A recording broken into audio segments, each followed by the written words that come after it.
Hi, I'm Leo Dunn, your host of this segment of the Living History series. Today, I am honored to have a guest who will be speaking about World War II, more specifically, his experience as a prisoner of war under the Germans in Germany in World War II. I'll get into this with George in just a moment, but I want to formally introduce him by saying that it is an honor, George, for us to have you here today with the students in Andover, and thank you for sharing your life story with us.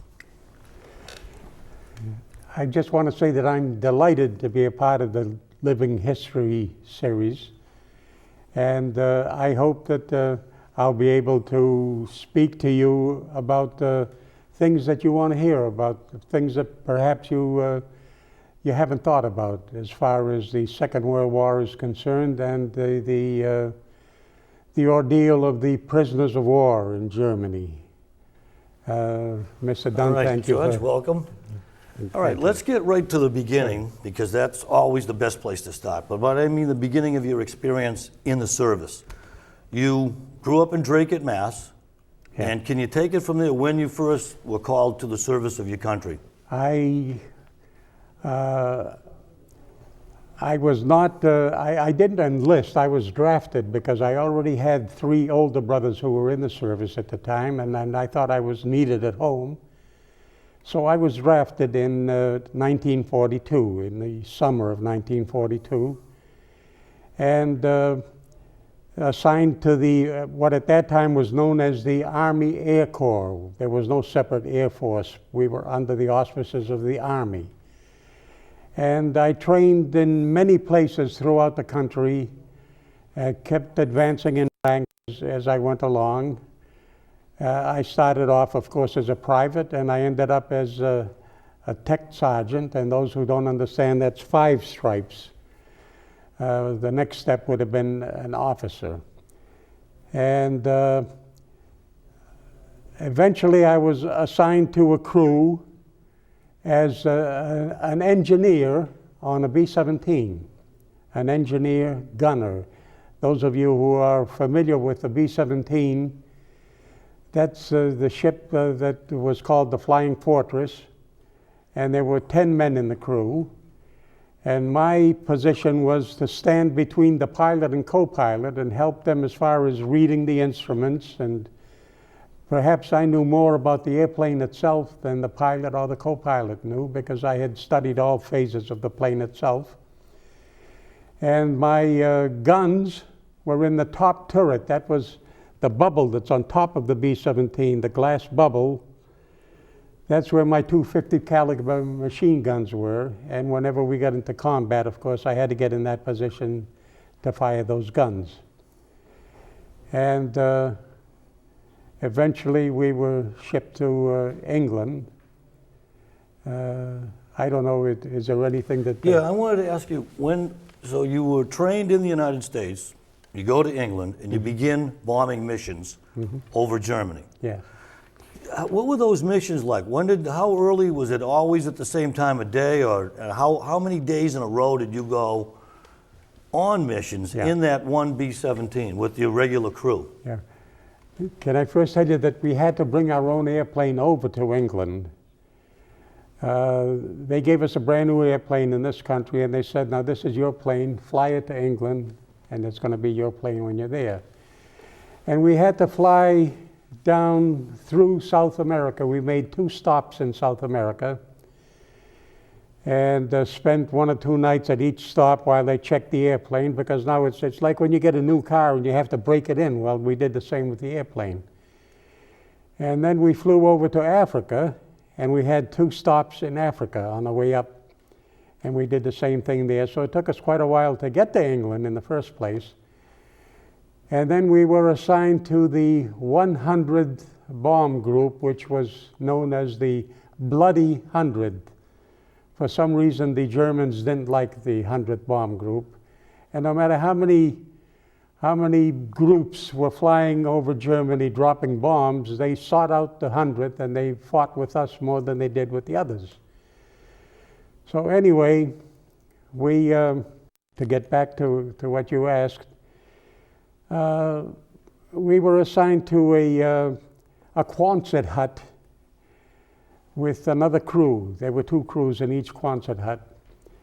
And the missions always started in the dark. We would be called at 1:30, 2 o'clock in the morning to get up and get ready. We would go to breakfast, go to briefing where they would tell us what your mission was going to be for that day, what kind of fighters or what kind of flak to expect. And then from there you would go to the equipment house to get your parachute and all the equipment you needed. And then you'd get out to your plane, and by that time it was almost daybreak. Then you cleaned your guns and you got them into position. You checked everything to make sure everything was all right. Part of my job was with the pilot and co-pilot to walk around the airplane, inspect everything to make sure that everything was done, make a report on it. And by the time daybreak came, the mission started. Because you didn't go to Germany alone, you rendezvoused with perhaps 1,200 bombers. So what you did was to get up over England and fly around many, many times, make big circles around while groups kept joining, and to fall into position. There was a certain position that every group had to fall into. Every airplane knew exactly what slot they were going to be in that group.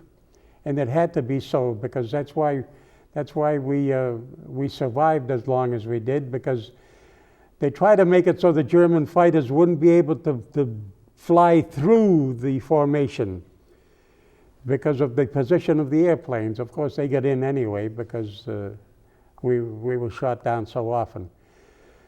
And by 10 o'clock in the morning or so, you'd be over your target in Germany, wherever that happened to be.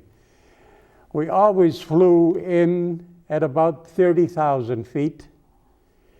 The bomb runs were usually at about 25,000 feet. And once the lead bombardier of your group dropped the bombs, all the other bombardiers dropped the bombs at the same time. And then the pilots would say something like, well, let's get the hell out of here. And they'd tip the plane over so you could see where the bombs were falling.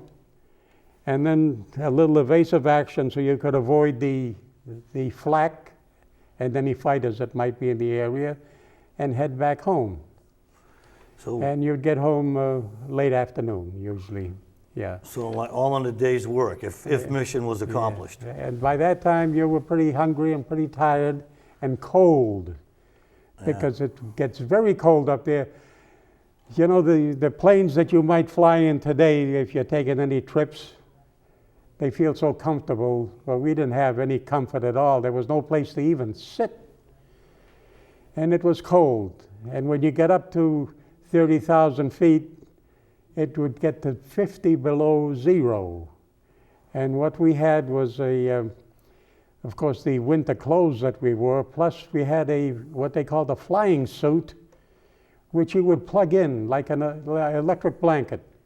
The suit was made just like an electric blanket with the wires running through it, and there were places that you could plug in. The wires came out from back here somewhere, and you would plug them in, and that would keep you kind of warm if everything was working. But if the plane got in trouble and some of the systems were shot out, well, your electric blanket didn't work either. Wow. So when you got home, it was cold, hungry, and tired. And as you got off the plane, there was a couple of guys there who were pouring shots of scotch. So you could down a shot of scotch so you could relax a little, because they wanted to ask you questions about what you saw and whatnot. And I was kind of lucky because my pilot didn't drink scotch. He didn't drink anything. So he would get it and hand it over to me, and I would end up with 2 shots. And I enjoyed it because I needed to relax. Yeah. I mean, it's so intense, George. Yes. It was. Now, if you don't mind, I want to get a little more intense. Sure, of course. Because yes. I've spoken to you before. Yes. And I know a little bit of your history, but to share it today It's so compelling. I wanted to ease into it. Sure. Can you tell us about that last mission? How many missions led to that last mission before you went down in Germany? At that time, the bombs, the bombs that we delivered were delivered under great stress, let me tell you. We didn't have a second front. We would fly from Germany into enemy territory right across the channel and meet the enemy right there. And you would fly all the way into the target, fighting the enemy all the way in and fighting the enemy all the way back again for hours. At that time, the fighters couldn't escort us because the fighters from England would run out of gas. They would just get you just partway in to enemy territory and then turn around and go home again because they didn't have enough gas to keep you covered all the way in. After the second front, after the invasion, and there were airfields on the continent, the fighters would follow the bombers all the way in, escort them in, and fight off the German fighters to make the bomb runs a lot easier.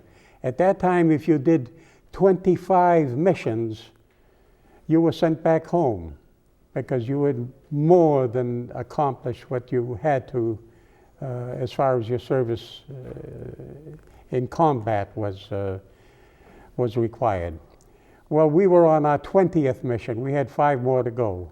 And we were the most experienced crew in our squadron at the time, to show you how fast they were shot down. At that time, 1 out of 3 airmen would make it to come home, to live and come home. That's how serious it was at the time. It got a lot easier in later years or in later time. So it was pretty hectic, Leo. It was tough. We were flying at a very tough time. And you were on your 20th mission. We were on the 20th, yes. So 5 more and you go home. Yeah, yeah. And all of a sudden, were you on your way back or still on your way in? No, we were almost to the target. We fought our way in almost to the target. The target was Berlin. And Berlin was the most guarded city, you could say, the most defended area that you could fly to. And we had been there before. We knew what to expect. But this time, we got separated. First of all, it was bad weather. And when the weather is bad and the airplanes are making a lot of contrails, I'm sure you've seen airplanes flying and you see clouds like a cloud forming behind them. That's called a contrail, a vapor trail. And when you have 1,200 airplanes making vapor trails, it's like flying in soup. You can't see anything. So anyway, we got lost. 6 airplanes got lost. We were part of that 6 planes. And we still had to head to the target because you don't get lost and turn around and go back home again. You were sent on a mission. You complete that mission, whether you got bullet holes, how many people have been killed on your plane and whatnot. You go drop your bombs on the target, and then you go back home. So anyway, we were proceeding to the target, and all of a sudden we looked out, and there was 24 Focke-Wulf 190s, that's a German fighter plane, that were coming towards us, and we knew they were going to attack us. Oh. And they attacked us first from the front. They knocked out 3 of the planes, and then they went around and they attacked from the rear, and this time they got us too. And that's they shot out the plane so bad that they couldn't be controlled anymore. 5 of the, first of all, there were 10 men in the crew, and 5 of them got killed on the plane, and 5 of us got out somehow. I bailed out at what I considered to be about 24,000 feet.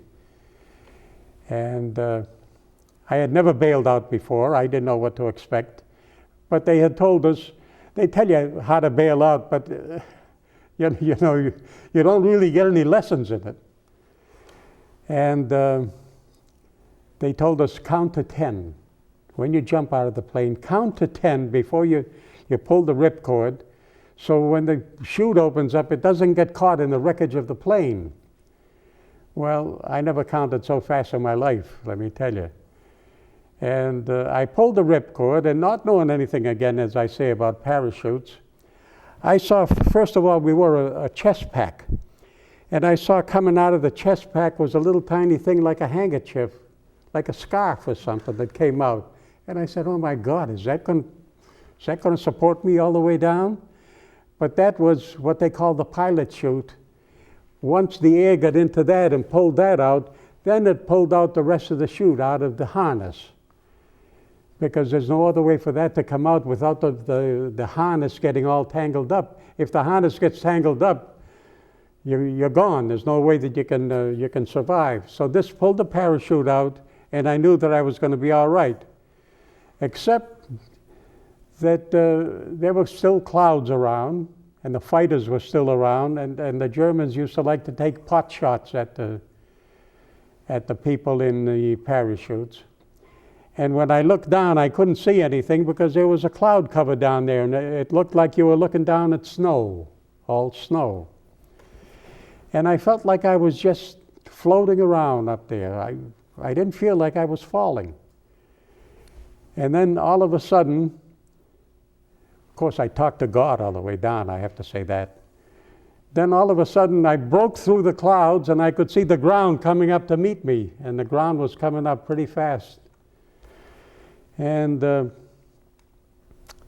they had taught us again that you could trip your parachute so you could steer it just a little one way or the other by pulling the cords on one side or the other. And I was headed for a river that was flowing pretty swiftly as far as I could see. And I thought if I landed in the river, I was a goner, because I've heard of guys who landed in a river, and the parachute falls over your head, and by the time you get out from under it, the rapids will take you away and you drown.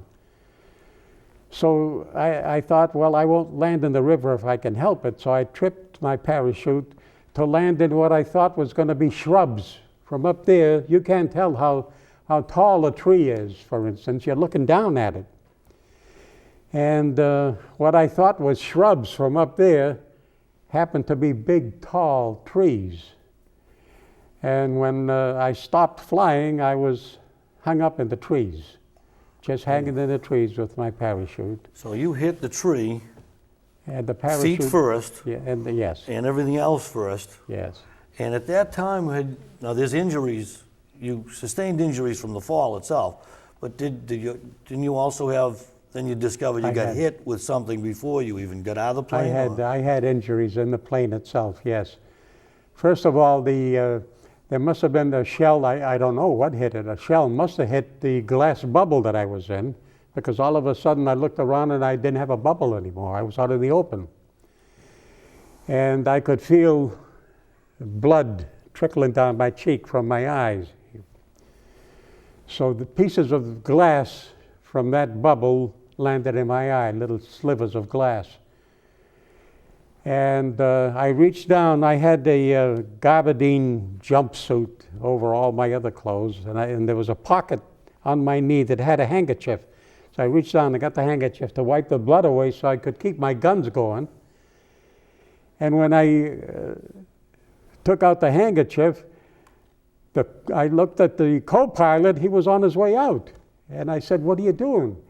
And he said, "Get out, get out." So I looked for my parachute, because I said we had a chest pack. The chest pack is like a big football that holds a parachute, and you had a harness, and you hooked that onto your harness, because you couldn't walk around the plane and in and out of your position with the full parachute.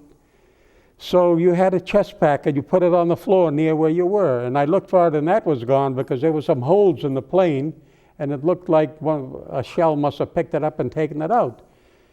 But I had stocked an extra chest pack in a little shelf that we had down near the escape hatch. Thank God for that.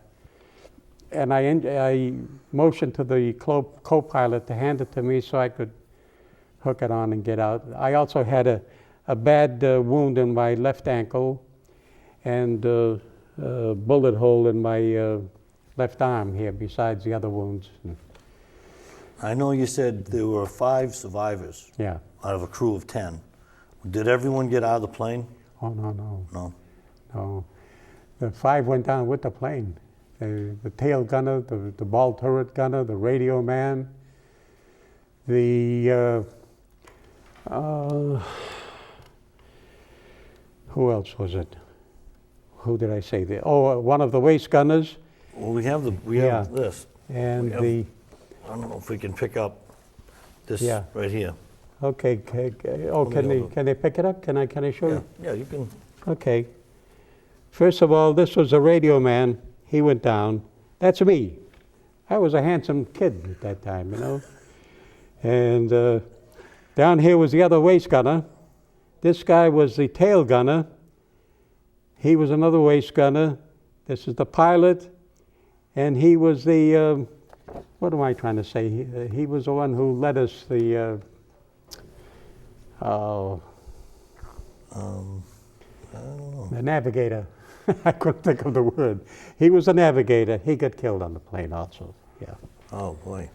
Well, George, I've heard the story just briefly from you, but could you share with us your experience hanging desperately in that tree, and what time of day it was, and what happened? I would say between 10 and 10:30 in the morning, and I could hear the villagers looking for me.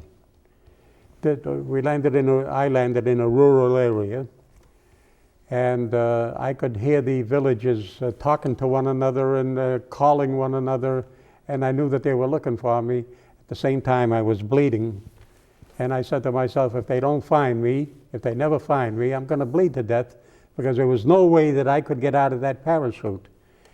Hanging up there with my weight on it, you couldn't even unbuckle the you know how a buckle is. If you have weight on it, you can't even unbuckle it. So I called them to come and get me. I figured if they're going to kill me, let them kill me. I don't want to bleed to death. So they all gathered around down below, and they're all calling me a Luft gangster, Chicago gangster, murderer, and things like that. And there was one old guy there that had a pistol with a long barrel on it. I never saw one like it, except maybe Buffalo Bill had one in the old days. And he's waving that at me, and he's yelling out things in German, and I'm saying to myself, well, this is it. You know, once he pulls the trigger, that's going to be it. So while he's doing all that, I saw a Jeep with soldiers in it coming through the woods as far as they could. They came pretty close to where we were, and they jumped out, and they were German soldiers. And they came and they dispersed the crowd, and they cut me down. They put me in the Jeep, and they drove me to the nearest town. And some guy who professed to be a doctor, a German doctor, wrapped some dirty rags around my wounds as best he could. And at least I survived. I was put in a cell, in a jail cell. So I imagine there was some recuperation time, and then interrogation, and then you're now a prisoner of war. After 2 days in that jail cell, I could hear some talking and some coughing and whatnot that I recognized. The rest of my crew that made it was also in that same jail, but in different cells. Wow. And they took us all out one morning after a couple of days and they lined us up by a wall out there, and the wall had bullet holes in it, and I said to myself, well, this is it, you know, what the heck. But they were just lining us up so they could take us to the train station, and they were going to take us to an interrogation camp. And we did get on a train, and we were gone for a few hours, and we had to change trains again. I don't know what town we were in. But while we were changing trains, there were a lot of German people who tried to get at us. You could hear them like a protest in this country where you're going to fight the cops and whatnot to get to whoever you want to get to. And these civilians were trying to get to us. They knew that we were Americans who had done the bombing. And the German guards did hold them off. But in the meantime, there were 3 lamp posts that we could see a little further off. And from each lamp post was an American that had been hung. Wow. And that stayed So with you're us. seeing these type of, It was a terrible this thing type to of see. horror, knowing that It you have could be been, next. It would have been us. If Yeah. the guards didn't protect us, that would have been us. And they took us to what they called Dulag Luft, which was the interrogation center. After we were on the train for a night and a day, in fact, and put in a little cell. Each prisoner was put in one lonely little cell, and you were kept in solitary confinement until your turn came to be interrogated. And each morning for like 3 mornings or so, I was taken out and brought in front of an interrogator who was dressed like you see German officials, army officials, dressed so sharp that you think that this has got to be a character. This can't be for real. You think you're in the movies. And he spoke with an English accent, not a German accent.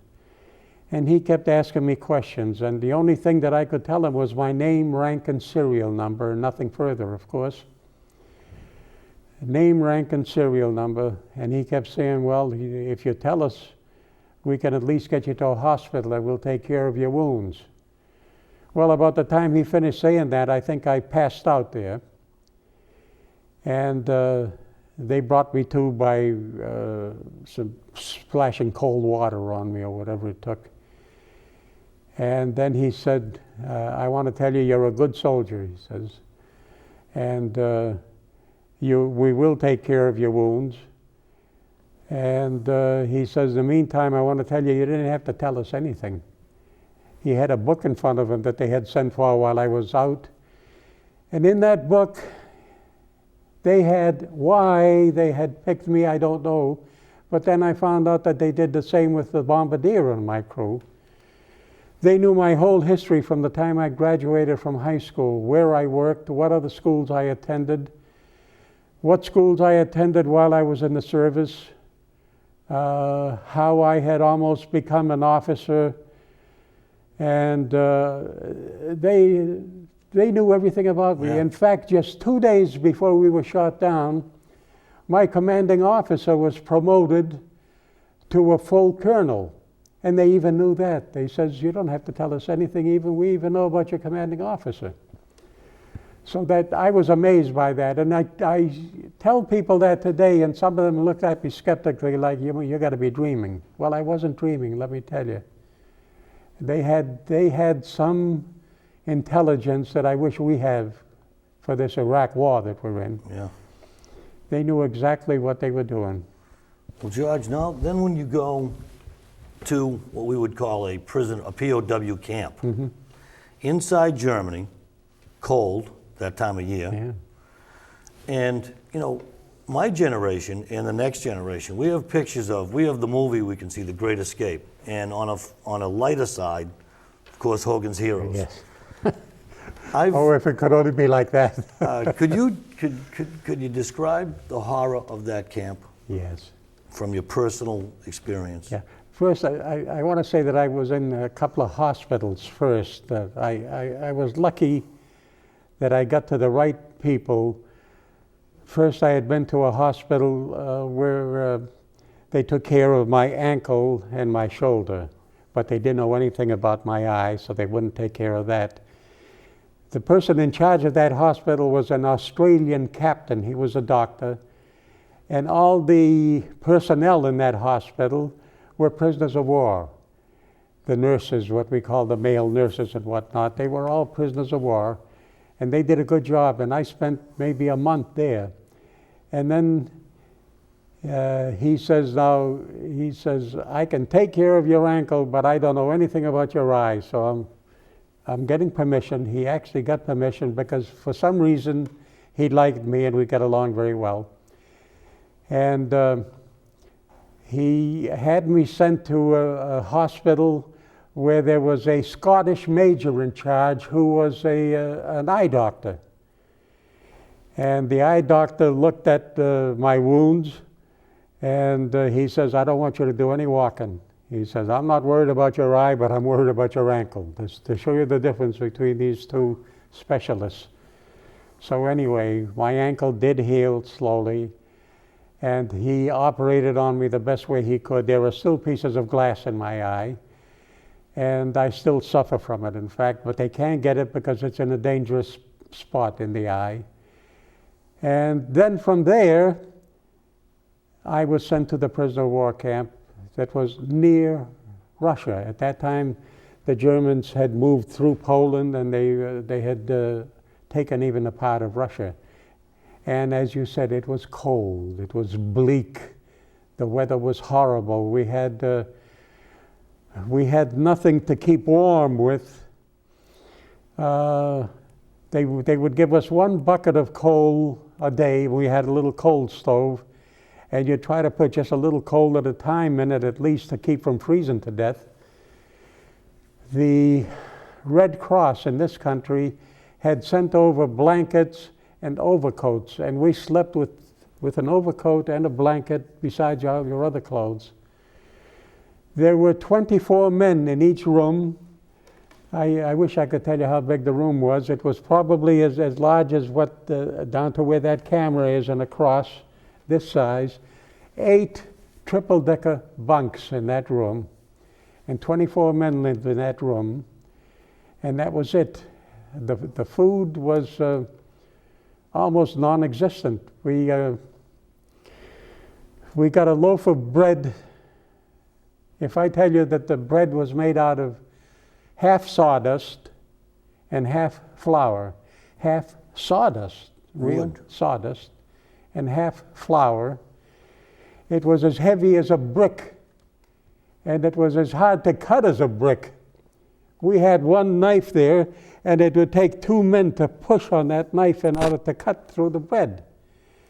In the meantime, you had to share that 1 loaf of bread with 7 men. This is the way they had it figured out. 7 men on 1 loaf of bread per day. And then before you cut it, you would score it first so everybody could examine it and see, now, is that all right? Is somebody getting more bread than you? So we got that bread. We got some hot water. And if you had anything from a Red Cross parcel, like instant coffee or something like that. Yeah. Other than that, you drank the hot water as it was. And a boiled potato, and maybe some soup for the whole day. That was it. The soup was usually a barley soup or whatever they could get, I guess, to make the soup with. Never any meat in it. And the potato came not peeled, of course. And I remember some of the guys, they wouldn't eat the peel. They peeled it, you know. The peels didn't bother me. If I was hungry, I ate the peel. In fact, I ate their peels if I could get them. And some of the other guys did the same. We also would get a Red Cross parcel from this country whenever it could get through. It could be 1 every week. It could be 1 every 2 weeks or whenever. And even that you had to share with, if they got 50 parcels, say, and there was 100 men, you shared it with somebody else. There were 2 men per parcel. And in that parcel, there would be a little can of powdered milk. There would be a little can of Spam. There might be a little powdered coffee, a couple of bars of soap, and things like that. Oh, and 5 packs of cigarettes. 5 packs of cigarettes. And there were guys there who wanted the cigarettes. They didn't care about food. Just give me the cigarettes. I don't care about the food. So I said, fine. I used to say, I traded off all my cigarettes for food.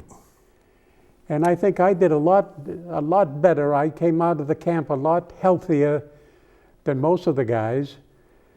And these guys, I still can't understand why they did it. So, as you said, somehow you stayed relatively healthy, Yeah. alive anyway. Yeah.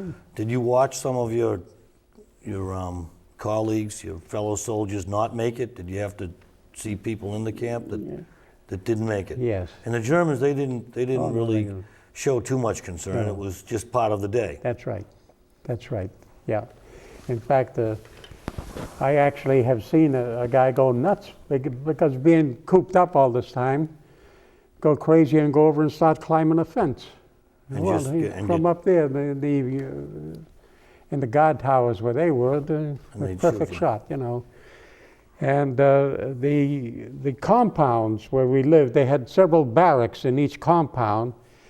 And then on the perimeter, there was a very high fence that was topped by barbed wire. And 8 feet away from that was another fence topped by barbed wire. And in between the 2 fences was a pack of hungry dogs. And those dogs kept running around in that area all day long. And they kept them hungry, they kept them wild purposely. If you got through one fence, you never made it to the other one. And that's how they protected they made sure that you didn't get out. Now, George, like you said, you had your areas to live, but there was also a lot of pain on your part when you were to be moved from one camp. Yeah. And what was the reason they would move you from one compound to the next? Well, they moved you from one part of the country to the next, actually. As I said before, we were over just on the border of Russia, actually. And then the Russians started to advance. The Russians started pushing the Germans out of their country. This is part of the history of World War II. As the Russians started to advance, the Germans didn't want to leave us there because we would have been liberated by the Russians. So they put us in boxcars to take us across into Germany. Now the boxcars we were in were called 40 and 8s. For you young people, you don't know what a 40 and 8 is, but for the older people like myself, a 40 and 8 first was dubbed a 40 and 8 by the soldiers in the First World War. They were made to carry either 40 men or 8 horses, and that's why they were called 40 and 8s. There are a lot of Legion posts around the country today that parade with a 40 and 8, and it says right on there, 40 and 8. Anyway, they put us in those cars. Instead of 40 men in a car, my car had 53 men in it. I don't know how many were in the other cars, 53 men. And we were in that car for 6 days and 6 nights while they transported us across Germany. They couldn't take us directly because the tracks were all bombed out. We used to bomb railroad tracks, and they would have to wait until the tracks were repaired again before the train could move. So there were times we'd be stuck for a day or so, even longer, before the train could move at all, and it took 6 days. In those 6 days, we didn't eat. Listen to what I'm saying. We did not get any food. We got a cup of water a day, and we lived on a cup of water a day. We lived, those of us who lived, a cup of water a day. And absolutely no facilities for... No facilities for any, for you're talking about toilet facilities? Yeah. There was a crack in the floor. And no showering, nothing for... Nothing. Oh, nothing. There was some straw on the floor.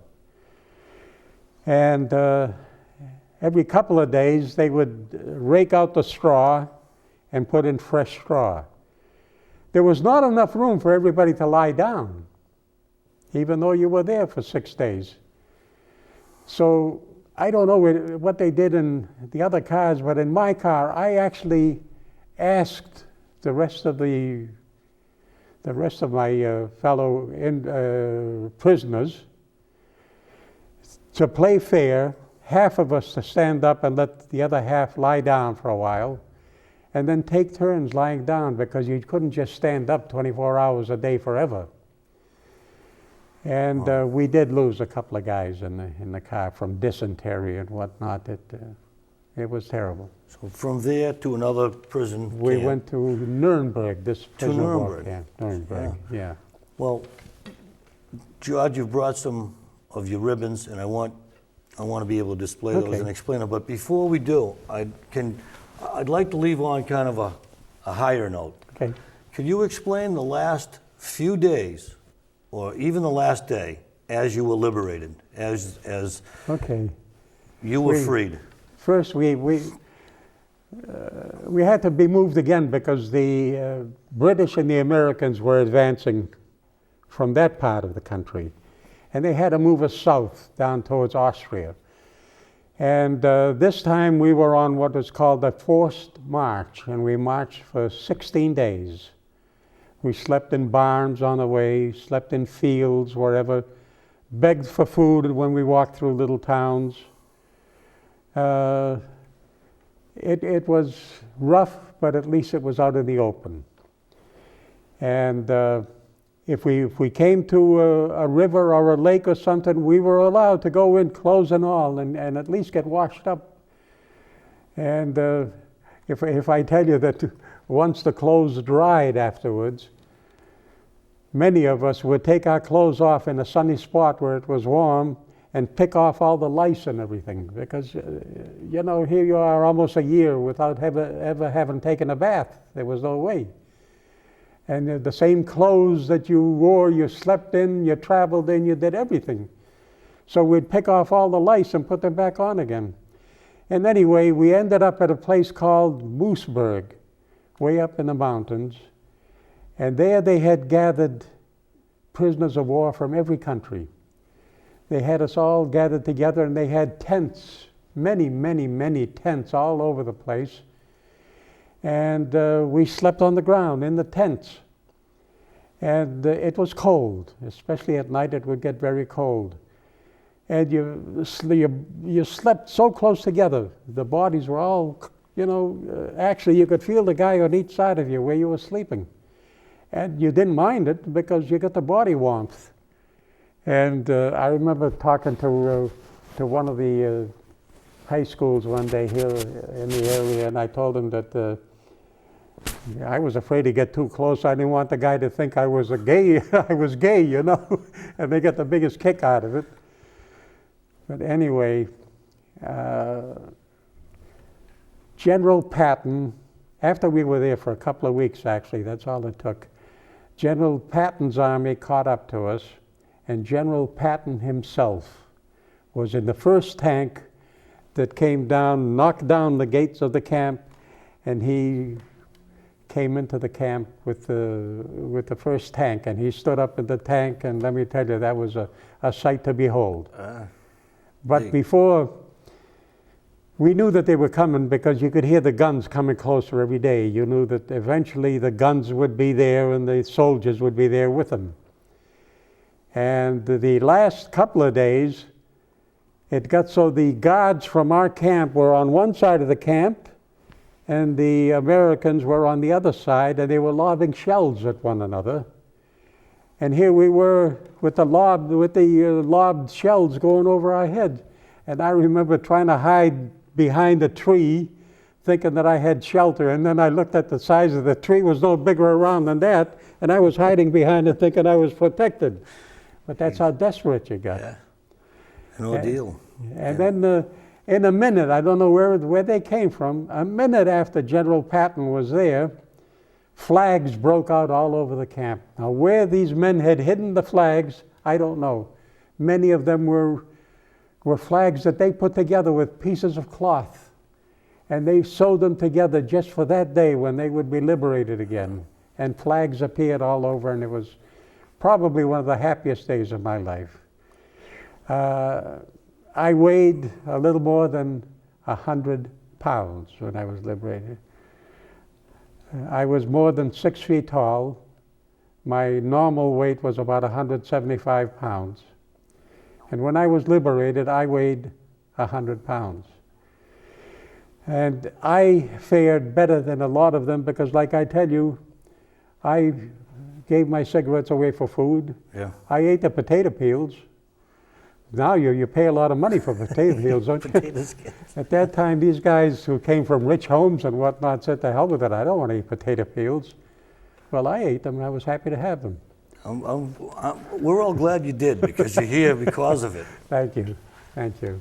George, I think from what you've said, anyone that looks at a picture of a prisoner of war from World War II is going to have a little, anyone that has heard what you've said and sees that picture is going to have a lot more history. There's a lot of stories. We had been through a lot, really. And, you know, some of them are so unbelievable that you hate to even tell them. Lots of times, for one thing, I hate to tell that story about the Germans knowing so much about me. Why did they know so much about me? And the bombardier in my crew. Yeah. And the other guys didn't get the same treatment. Right. And even when we got back here, a year and a half later, one of my crew members who lived in Pennsylvania was called to go and be questioned about me. Like, how long did he know me? Was it legitimate that I was wounded and whatnot? None of the others, but they were questioning me. Do I look like a like somebody that's going to sabotage the country or something? I don't know. So even though it was over, it's like it never was over. No, they a were World War II veteran. Yeah. It's part of you for the rest of your life. That's for sure. That's So for sure. if we can take a moment, I want to focus in on your ribbons. You can see it says Tech Sergeant George Kostelakis. And if you can just explain, George, because a lot of people see these ribbons, but we all don't know what exactly they stand for. All right. First of all, this is the emblem of the 8th Air Force. That's what I was in, was the 8th Air Force stationed in England. The 15th Air Force, you might hear of people in the 15th Air Force, that was stationed in Italy. We were in England. These are the wings. We deserved the wings once we got on a crew and we flew. Those who were on the ground crew, did not deserve to wear wings.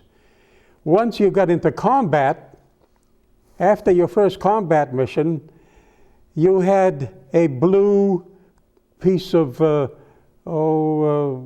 plush material, cloth, whatever it was, that you could wear behind the wings. When you wore the wings on your uniform, this blue velvet cloth would make the wings stand out. And we used to get a kick out of going to London, and if you bumped into one of the ground crew, you knew that he was a ground crew, that he worked in the kitchen, or that he was a mechanic or something. And they, I'm not knocking them, but they loved to wear these wings because people had more respect for you somehow if they knew that you had been in combat. This down here is the Presidential Citation, which was awarded to our unit by Franklin D. Roosevelt, a Presidential Citation. This is the Air Medal, and it has on it some oak leaf clusters. For every oak leaf cluster, it means that you flew 5 missions. So I got the Air Medal, plus for every 5 missions, an oak leaf cluster. That's the Purple Heart. This is the European Theater ribbon, the Prisoner of War ribbon, the Good Conduct Medal, which just about everybody gets, and these are the campaign ribbons for Europe, the victory medals and whatnot. I don't attach that much importance to that. And usually, a person would wear these ribbons on his uniform instead of hanging the medals. The medals are at home, and the individual, the soldier, would wear the ribbons, and that's what they denote here. Okay? Excellent. Well, I have one story to tell also.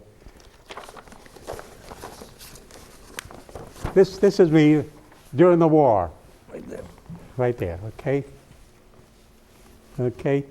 Now, this is important to me because this picture was taken on one of my trips to London, one of our pass that we had to London. My mother had been asking me to send pictures. So I went into a studio on what they called the Strand in London. That's a big, wide main road that goes right down through London. And I told the photographer I wanted some photographs. And I said to him, I don't know when I'll be back to pick them up, but if in a few days I'm not here, it means that I'm not going to make it. Would you please mail these to my home? I says, I'll pay you for them now. And he said, no, you'll be back. And I said, please, take my money and take my address, and if I don't come back, please mail them to my home address. And he said, okay. Now, I didn't know whether they ever got here or not, because this was taken on May the 19th, 1944, and on May the 24th, 5 days later, I was shot down and I became a prisoner of war. I never knew whether they got home or not, and they did get home. Now that, to me, that's quite a story.